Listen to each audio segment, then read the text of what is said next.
बिस्मिल्लाहिर्रहमानिर्रहीम। अस्सलाम वालेकुम। I am Mohammad Irfan from एसल इंग्लिश।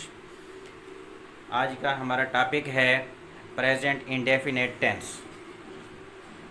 तो इस टेंस को समझने के लिए सबसे पहले हमें पता होना चाहिए कि वर्ब की फर्स्ट फॉर्म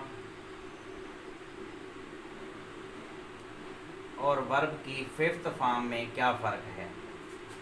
वर्ब की फर्स्ट फॉर्म और वर्ब की फिफ्थ फॉर्म में क्या फ़र्क है। जो हमारी वर्ब की पहली फॉर्म है, ये जो हमारी डिक्शनरी के वर्ब हैं वो सारे के सारे ईट, स्लीप, राइट, ये सारे के सारे हमारे जो हैं ये वर्ब की फर्स्ट फॉर्म है। यानी कि पूरी जो डिक्शनरी हमारी है वो सारी की सारी फर्स्ट फॉर्म ऑफ वर्ब से भरी हुई है। जबकि जो वर्ब की फिफ्थ फॉर्म है, इसी वर्ब की पहली फॉर्म में अगर हम एस या ई एस का इजाफा कर दें, तो एस या ई एस का इजाफा कर दें तो ये हमारी वर्ब की फिफ्थ फॉर्म बन जाती है। जैसा कि ईट्स, स्लीप्स या राइट्स। जब भी हम वर्ब की पहली फॉर्म में एस या ई एस का इजाफा करते हैं तो वो हमारे पास वर्ब की फिफ्थ फॉर्म आ जाती है। अब वर्ब की फर्स्ट फॉर्म क्या है और कहाँ यूज़ होती है, वर्ब की फिफ्थ फॉर्म क्या है और कहाँ यूज़ होती है, ये सीखने के बाद फिर हम टेंस की तरफ जाएंगे। तो सबसे पहले ये जो हमारी वर्ब की फिफ्थ फॉर्म है ये है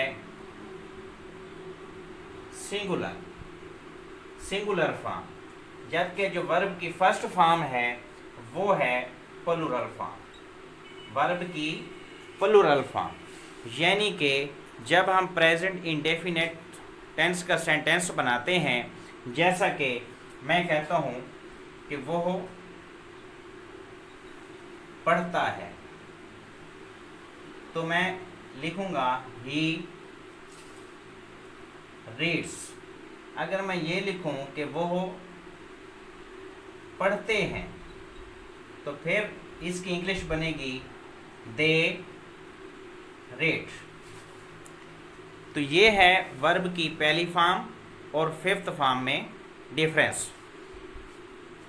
तो इसके बाद प्रेजेंट इंडेफिनिट टेंस है क्या, या इसके बारे में मैं मज़ीद बता देता हूं कि जब भी हमारे पास ही, शी, इट या कोई सिंगुलर नाउन होगा प्रेजेंट इंडेफिनिट के अंदर, ही, शी, इट या कोई सिंगुलर नाउन होगा, तो उसके साथ हम प्रेजेंट इंडेफिनिट के अंदर वर्ब की फिफ्थ फॉर्म का यूज़ करेंगे। और अगर कोई प्लूरल है या आई है, वी, यू, दे या कोई प्लूरल नाउन है तो उसके साथ वर्ब की फर्स्ट फॉर्म का यूज़ किया जाएगा। तो ये है डिफरेंस वर्ब की फर्स्ट फॉर्म में और फिफ्थ फॉर्म में, कि अगर ही, शी, इट या कोई सिंगुलर नाउन होगा तो हम वर्ब की फिफ्थ फॉर्म का यूज़ करेंगे, यानी कि वो फॉर्म जिसमें पहली फॉर्म के साथ एस या ई एस का इजाफा हुआ है। जबकि अगर प्लूरल नाउन होगा या आई, वी, दे, यू वगैरह, तो इसके साथ हम वर्ब की पहली फॉर्म का यूज़ करेंगे। अब हम बात करते हैं कि प्रेजेंट इंडेफिनिट टेंस है क्या। प्रेजेंट इंडेफिनिट टेंस क्या है और इसको कैसे बनाया जाता है। तो इसके लिए हम चार चीज़ों को देख लेते हैं। तो वो चार चीज़ें जो हैं वो प्रेजेंट इंडेफिनिट टेंस हैं। तो वो कौन कौन सी हैं। सबसे पहले है नंबर 1, हैबिट और रूटीन, यानी कि रोज़मर्रा ज़िंदगी के अंदर जो हमारी हैबिट है या रूटीन है उसको हम ट्रांसलेट करेंगे प्रेजेंट इंडेफिनिट टेंस के तरीके से। बनाने का तरीका भी मैं अभी बताता हूँ। जो दूसरा है वो है यूनिवर्सल ट्रुथ के लिए। यूनिवर्सल ट्रुथ्स यानी कि जो हमारी सच्चाई है, अमूमियत है, उसके लिए भी हम प्रेजेंट इंडेफिनेट का यूज़ करते हैं। नंबर 3 है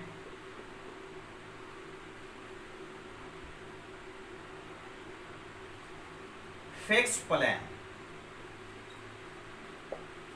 कि हमारा जो फिक्स प्लान होगा उसके लिए भी हम प्रेजेंट इंडेफिनेट टेंस का यूज़ करते हैं। प्रेजेंट इंडेफिनेट टेंस, इसमें सबसे पहले हम यूज़ करते हैं सब्जेक्ट। सब्जेक्ट के बाद आ जाता है हमारा V1 या V5। V1 या V5 वो मैंने यहाँ पे बताया है कि V1 कब इस्तेमाल होगा और V5 कब इस्तेमाल होगा। उसके बाद हमारा ऑब्जेक्ट आ जाता है। ऑब्जेक्ट, जिस तरह मैं अगर कोई मिसाल लूँ कि ही often comes here, he often comes here, मतलब कि वो यहाँ कभी कभी, ऑफन अक्सर या कभी कभी, यानी कि जो भी रूटीन में आएगा सेंटेंस उसको हम प्रेजेंट इंडेफिनेट टेंस से ही बनाएंगे। तो ये है हमारा ही ऑफन कम्स हियर, यानी ही कम्स हियर कब आता है, ऑफन यानी अक्सर आता है। तो इसके बाद हम देखते हैं नेक्स्ट, मज़ीद इसके बारे में देखते हैं, एग्जांपल्स हल करते हैं, प्रैक्टिस करते हैं।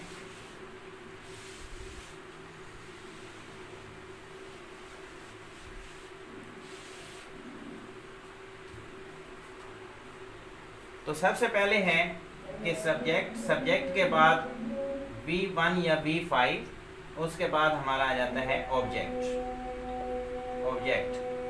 अब जिन चीज़ों से हमें थोड़ी बहुत पहचान मिल सकती है कि ये कौन से टेंस का सेंटेंस है, तो वो मैं चंद लफ्ज़ भी यहाँ पे लिख देता हूँ कि एवरी वीक, एवरी डे,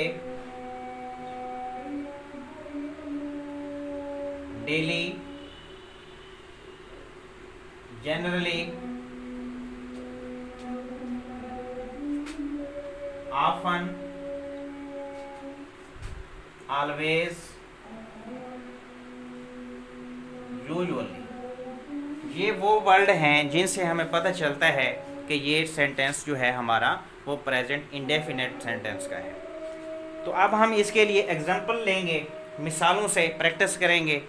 तो सबसे पहले मैं आपको ये बताता हूँ कि जब कोई भी हमारा सेंटेंस होगा उसको हम नेगेटिव या इंटरगेटिव में कैसे बनाएंगे।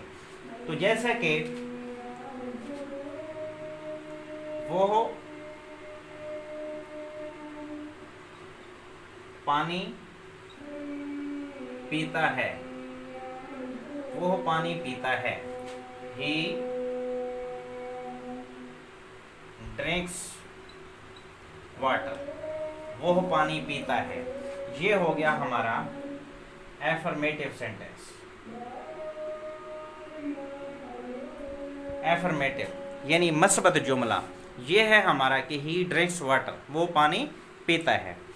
और अगर यही हमारा सेंटेंस वो पानी नहीं पीता है, इस तरह से हो जाए कि वो पानी नहीं पीता है, he does not drink water, वो पानी नहीं पीता है। अगर ये हमारा सेंटेंस इस तरह से हो कि क्या वो पानी पीता है, तो फिर कैसे बनाएंगे, डज ही ड्रिंक वाटर। तो यहाँ पर पहचान के लिए हमारे पास 3-4 बातें हैं, वो हमने यहाँ पे सीखनी है। तो आप भी इसको गौर से समझिएगा कि जब हमारा सेंटेंस नेगेटिव होता है या हमारा सेंटेंस इंटरोगेटिव होता है, तो इस दौरान हम सेंटेंस में डू या डज का यूज़ करते हैं, डू या डज का, डू या डज। और इनके बाद हम नॉट का यूज़ करते हैं। डू या डज कैसे लगाते हैं, डू या डज इसी तरह लगाते हैं जिसी तरह मैंने आपको अभी बताया है कि अगर थर्ड पर्सन सिंगुलर होगा तो उसके साथ हम डज लगाएंगे, और अगर प्लूरल है तो उसके साथ हम डू का यूज़ करेंगे। और दूसरी बात कि जब हम डू नॉट या डज नॉट लगाएंगे, डू नॉट या डज नॉट लगाने के बाद फिर जो हमारे वर्ब की फर्स्ट फॉर्म होगी उसको हम फिफ्थ फॉर्म नहीं यूज़ करेंगे, बल्कि वर्ब की फर्स्ट फॉर्म ही रहेगी। यानी जो एस या ई एस का हम इजाफा करते हैं वो जब डज या डू आ जाएगा तो फिर हम एस या ई एस का इजाफा मज़ीद वर्ब के साथ नहीं करेंगे। जिस तरह आपने यहाँ पे देखा है कि हमने ही एस या ई एस का इजाफा किया है क्योंकि ये थर्ड पर्सन सिंगुलर है, लेकिन जब हमने डज का यूज़ किया है तब हमने ड्रिंक्स के साथ कोई एस या ई एस का इजाफा नहीं किया है। इसी तरह जब हमारा फिक्रा सवालिया था तब भी हमने यूज़ नहीं किया। तो ये है हमारा तरीका कि सबसे पहले सब्जेक्ट, सब्जेक्ट के बाद V1 या V5, उसके बाद ऑब्जेक्ट। और अगर हमारा जो सेंटेंस है वो नेगेटिव है तो सब्जेक्ट, सब्जेक्ट के बाद डू या डज, फिर जब डू या डज लगा लेते हैं उसके बाद हम नॉट नेगेटिव के लिए, और फिर हम V1 या 5 में ऑप्शन नहीं होता, फिर सिर्फ हमने वर्ब की फर्स्ट फॉर्म को ही यूज़ करना होता है और उसके बाद हमारा ऑब्जेक्ट आ जाता है। इसी तरह अगर हमारा जो सेंटेंस है वो डज से या डू से शुरू हो तो उसके बाद हम लगाते हैं सब्जेक्ट, सब्जेक्ट के बाद वर्ब की पहली फॉर्म के बाद हम ऑब्जेक्ट लगाते हैं।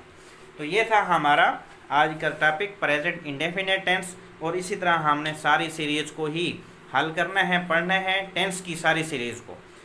तो आपने इस वीडियो को देखना है, प्रैक्टिस करनी है और उसके बाद इसको आगे शेयर भी करना है, सोशल मीडिया पे सब्सक्राइब भी करना है। अगर नए हैं तो लाइक और कमेंट में अपनी राय भी ज़रूर देनी है। मिलते हैं नेक्स्ट वीडियो में। थैंक्स, अल्लाह हाफ़िज़।